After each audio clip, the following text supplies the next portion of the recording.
Hello focus, recently अभी Indian institute of technology Madras, जो कि हमारा चेन्नई में लोकेटेड है और आप सभी लोग उसे आईआईटी मद्रास के नाम से जानते होंगे, उन्होंने एक डिटेल्ड एडवर्टाइजमेंट पब्लिश करा है regarding recruitment for legal consultant in legal cell. IIT Madras का जो लीगल सेल है वो एक प्रोजेक्ट बना रहा है जिसका टाइटल है आईसीएसआर ओवरहेड। उसी के लिए आपको as a legal consultant hire किया जाएगा। आपको इस पोजीशन के लिए क्यों अप्लाई करना चाहिए? सबसे पहला रीजन, जो भी बच्चा एलएलएम कंप्लीट कर चुका है और वो आगे फ्यूचर में अपना एमफिल और पीएचडी करना चाहता है, उसके लिए बहुत अच्छी अपॉर्चुनिटी है कि आपको एक डिसेंट रेम्यूनरेशन के साथ साथ आपको एक अच्छे प्रोजेक्ट का और इतने बड़े ब्रांड नेम के साथ आपको काम करने का मौका मिलेगा। इसलिए मैं चाहता हूं कि जो भी बच्चा रिसर्च का काम करना चाहता है, आगे एमफिल करना चाहता है, पीएचडी करना चाहता है, वो तो मेक श्योर करिएगा कि इस पोजीशन पे जरूर अप्लाई करे।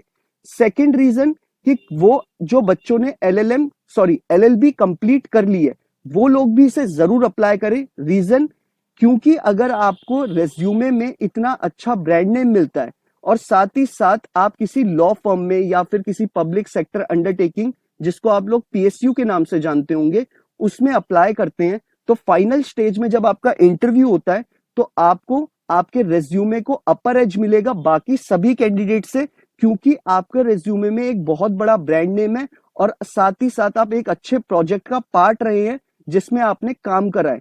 तो इसलिए मैं चाहूंगा कि जो एलएलबी ग्रेजुएट्स हैं और जो एलएलएम ग्रेजुएट्स हैं वो इसे जरूर अप्लाई करें। बाकी मैं आपको रीजंस बता चुका हूं कि अगर आपको मेरे रीजंस वैलिड नहीं लगते हैं तो ये आपकी मर्जी है कि आपको इसमें अप्लाई करना है या नहीं करना है। अब हम इस डिटेल्ड एडवर्टाइजमेंट को समझ लेते हैं कि आपको एज अ लीगल कंसल्टेंट के लिए क्या क्वालिफिकेशन फुलफिल करनी है। डिजायर्ड क्वालिफिकेशन में इन्होंने बोला है कि आपके पास अगर एलएलबी की डिग्री है और अगर आप पास आउट 2018 और 19 के लिए 19 में हुए हैं तो आपको बाकी कैंडिडेट से थोड़ा अपर एज मिलेगा। अगर आप 2018 और 19 के पास आउट है एलएलबी के और आपने साथ ही साथ उसके बाद एलएलएम भी कंप्लीट कर लिया है तो आपको बाकी काफी कैंडिडेट से अपर एज मिलेगा। इसमें बोला गया है आपको मिनिमम 2 साल का आपके पास प्रैक्टिस होनी चाहिए, मतलब आपने एज अ प्रैक्टिसिंग एडवोकेट आपको 2 साल कंप्लीट होने चाहिए जिसमें आपने लिटिगेशन का काम कराओ और लीगल डिपार्टमेंट ऑफ कॉर्पोरेट का भी काम कराओ और देखाओ। तो इसमें बोला गया है आप अगर एलएलबी के पास आउट हैं 2018 और 19 के, एलएलएम की डिग्री है अगर आपके पास और आपके 2 साल की प्रैक्टिस कंप्लीट हो चुकी है और आपने अपना एआईबी का पेपर भी क्लियर कर लिया है और आप थोड़ा बहुत इंग्लिश बोलना जानते हैं, आपकी प्रोफिशिएंसी है उसमें और नेगोशिएशन स्किल्स अच्छी हैं, तो आप इनके लिए परफेक्ट कैंडिडेट है इसके लिए अप्लाई करने के लिए, इस पोजीशन का पार्ट बनने के लिए और इस रिक्रूटमेंट प्रोसेस का पार्ट बनने के लिए। ये लेकिन जो बच्चा इसे अप्लाई कौन कौन कर सकता है, ये तो इनकी डिजायर्ड क्वालिफिकेशन है कि हम चाहते हैं ऐसा बच्चा हो। इस बच्चे को जो भी एलएलबी पास आउट है वो इसे अप्लाई कर सकता है इस पोजीशन के लिए और उसके पास 2 साल का एक्सपीरियंस होना चाहिए एज अ प्रैक्टिसिंग एडवोकेट। उसे लिटिगेशन में 2 साल कंप्लीट हो जाने चाहिए, एलएलबी की डिग्री और 2 साल की लिटिगेशन। बाकी जो मैंने पहले बताया वो डिजायर्ड क्वालिफिकेशन की, ये चाहते हैं उन्हें ऐसा कैंडिडेट मिले। अब जो आपको रेम्यूनरेशन और सैलरी प्रोवाइड करी जाएगी वो आपको 35,000 मंथली करी जाएगी। इसमें जो पोजीशन निकाली गई है और जो इसमें आपको पोजीशन में आपको लीगल कंसल्टेंट की डेजिग्नेशन दी जाएगी। आपको प्रोजेक्ट आईसीएसआर को, टाइटल को, आपको जो आईसीएसआर ओवरहेड है उसको आपने लीगल कंसल्टेंट के तौर पे काम करना है। अब आपका काम क्या होगा, आपको उसमें लीगल ड्राफ्टिंग करनी है, वेटिंग करनी है, आपको जो कॉन्ट्रैक्ट एनालाइज करने हैं, नेगोशिएशन करना है। बेसिकली आपका ये डेस्क जॉब है, आपको कहीं घूमना नहीं है। अब इस फॉर्म को फिल करने की लास्ट डेट क्या रखी गई है? 10 जुलाई 2023 इस फॉर्म को फिल करने की लास्ट डेट है। मेक श्योर कि आप 2023 10 जुलाई से पहले आपका रिक्रूटमेंट प्रोसेस ये कंप्लीट हो जाए। इट मींस आपका ये फॉर्म फिलअप पूरा कंप्लीट हो जाए, तभी आप इस पूरे रिक्रूटमेंट प्रोसेस का पार्ट बन पाएंगे। अब आपको अप्लाई कैसे करना है, नीचे मैं आपको डिस्क्रिप्शन बॉक्स में ये एडवर्टाइजमेंट के साथ साथ एक अप्लाई हेयर का ऑप्शन दिखा रखा होगा, वहां आप उसे क्लिक करेंगे, आप डायरेक्टली अपने पूरी उसमें लिंक पे क्लिक करते ही आपका फॉर्म खुल जाएगा।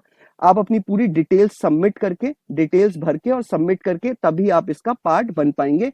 ध्यान रखिएगा 10 जुलाई इसकी लास्ट डेट है, उससे पहले आपको ये फॉर्म फिलअप कर देना है। आपको इस फॉर्म को सिर्फ एक ही बार फिलअप करना है, बार बार नहीं करना है। एप्लीकेशन आपकी एडिटेबल नहीं है, एडिट नहीं होगी एक बार आपने अगर उसे सबमिट कर दिया है तो। अगर आपको इस फॉर्म को फिलअप करने में कोई इश्यू आता है तो आप मुझे नीचे कमेंट बॉक्स में लिख सकते हैं। मैं टाइमली बेसिस पे कोशिश करूंगा आपकी क्वेरी को रिजॉल्व करने की। अगर आपको मेरे से नहीं पूछनी है क्वेरी अपनी, तो आप डायरेक्टली इन्हें कॉल कर सकते हैं। कॉन्टैक्ट नंबर मैं एक बार पढ़ देता हूं, 04422579796। इस नंबर पे आप इन्हें कॉन्टैक्ट कर सकते हैं, या फिर आप ईमेल के थ्रू भी इन्हें कॉन्टैक्ट कर सकते हैं, अपनी क्वेरी इनसे बता सकते हैं, जो कि recruitment@imal.iitm.ac.in है। और दूसरी ये दोनों ईमेल आईडी भी मैं आपको नीचे डिस्क्रिप्शन बॉक्स में दे दूंगा। बाकी आपको ध्यान रखना है कि आप मंडे टू फ्राइडे के इन बिटवीन 9 to 5:30 PM के इन बिटवीन ही आप इन्हें कॉल करें, तभी आपकी क्वेरी रिजॉल्व कर पाएंगे। बाकी नीचे आप मुझे कमेंट बॉक्स में भी लिख सकते हैं अगर आपको ये सच क्वेरी है तो। अगर आपको लीगल की ऐसी जानकारी चाहिए टाइमली बेसिस पे, आपको एडवर्टाइजमेंट और आपको वैकेंसी के बारे में पता चल जाए, स्पेशली लॉ वैकेंसीज के बारे में, तो आप मुझे सब्सक्राइब कर लीजिए ताकि आपको नोटिफिकेशन आ जाए टाइमली बेसिस पे और आप उस फॉर्म को फिल कर पाए और पूरे रिक्रूटमेंट प्रोसेस का पार्ट बन पाए। अगर आपको ये वीडियो पसंद आया हो तो आप इसे please like, share and subscribe जरूर करिएगा। Thank you so much.